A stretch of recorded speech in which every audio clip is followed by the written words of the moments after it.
Welcome to my views on news. I have some updates for you from my car. I'm traveling, but I received just now three important updates which I want to share with you. Firstly, Ethiopian Federal Cabinet held a meeting today. The cabinet passed a resolution. It made a decision about the formation of National Reconstruction Commission, which is about disarming of armed groups operating in Ethiopia. We'll have a look at that. And secondly, National Bank of Ethiopia, Commercial Bank of Ethiopia today announced to open 6 branches in Tigray, in parts of western Tigray, Volkayth as well. So banking service gradually being resumed in parts of Tigray, not in entire Tigray. And thirdly, viewers, Ethiopian government says that aid organizations are free to enter Tigray. Flights can arrive in Mekelle, no restrictions. But a UN official a few hours ago in a press briefing spoke about delivery of aid to Tigray. She talked about need of permission, that though convoys are being mobilized, but process of seeking permission might take some time and the process could be underway. We have a clip for you. You can hear for yourself, you can see for yourself what she is saying about delivery of aid to Tigray. Firstly, viewers, PM Abiy today chaired a meeting of Federal Cabinet, Council of Ministers. Federal Cabinet approved some decisions which could be sent to the Parliament for approval for a legislation. 2 important decisions were made. Firstly, National Reconstruction Commission is going to be formed. Secondly, ENDF will be developed along non-ethnic, non-political lines, which is already being done. What is this National Reconstruction Commission? In a statement, Ethiopian news agency said that the commission will monitor, it will lead the efforts regarding disarming of armed groups. That armed groups operating in Ethiopia must be disarmed and reintegrated into society to make them a valuable part of Ethiopian society.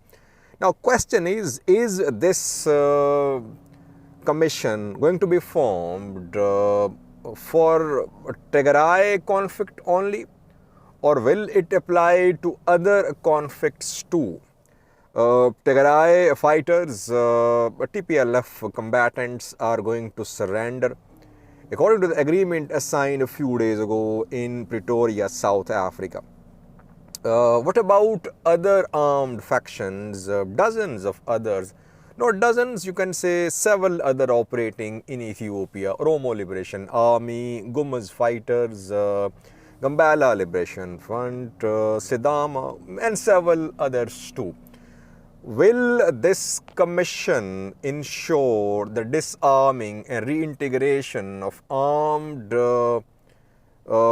members of all groups? And will Ethiopian government start a similar process of political engagement with other groups too, like it did with the TPLF in South Africa?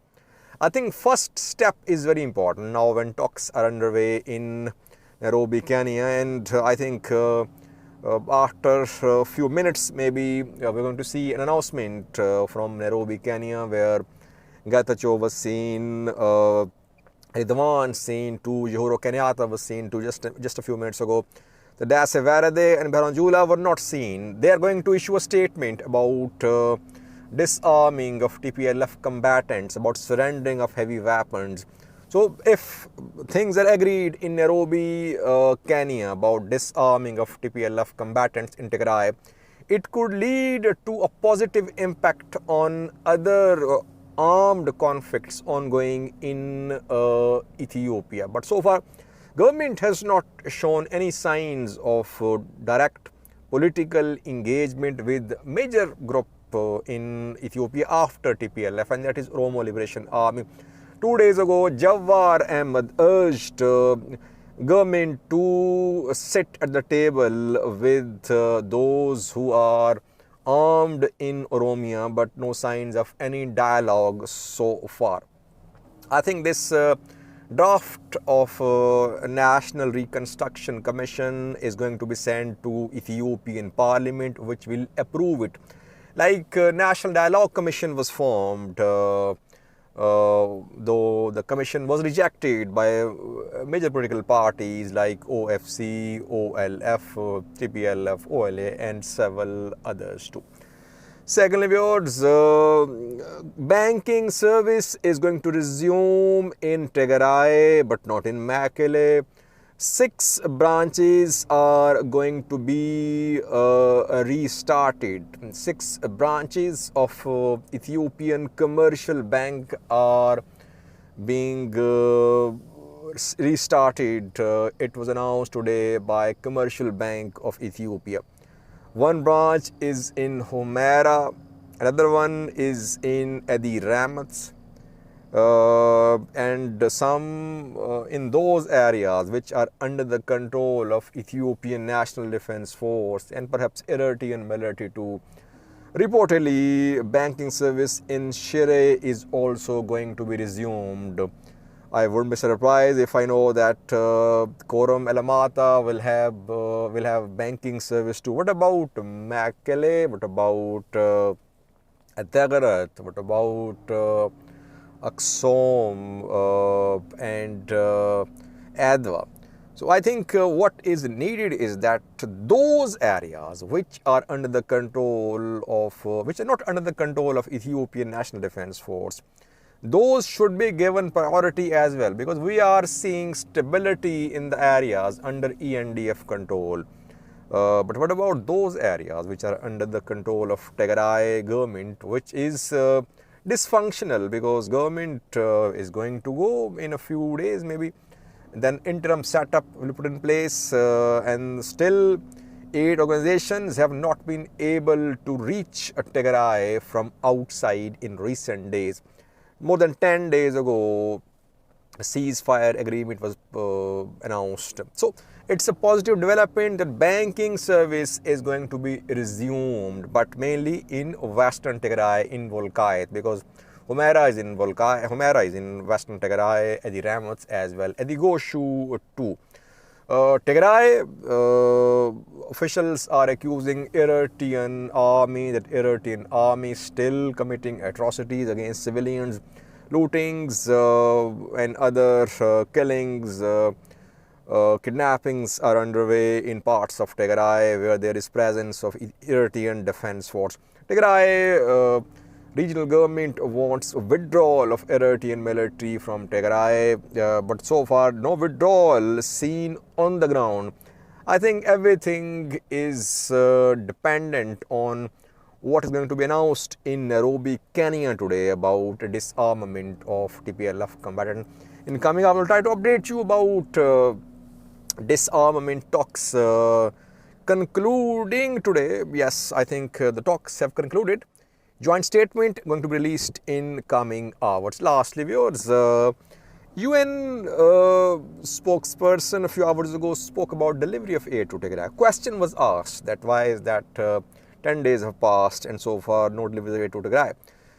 UN spokesperson said that convoys were being mobilized, which will take some time, around 70 to 48 to 72 hours will be the time taken by convoys, and then there must be engagement as well to finalize permission, to finalize authorization to travel to Tigray. Yesterday, Ethiopian government said that aid organizations were free to deliver aid to Tigray by road or by air. It means that it might take some time. This clearance was given, I think, yesterday or day before yesterday.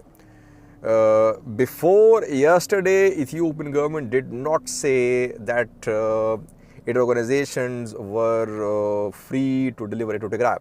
We saw announcement yesterday. It means that by tomorrow we could see regular arrival of aid in Tigray by road or by air. But again, I would repeat that Afar region, northern Afar, must not be neglected. These people don't have an international voice like Tigrayans have. Yes, Tigrayans are suffering more, but Tigrayans have their active diaspora. So their plight is being highlighted at international level.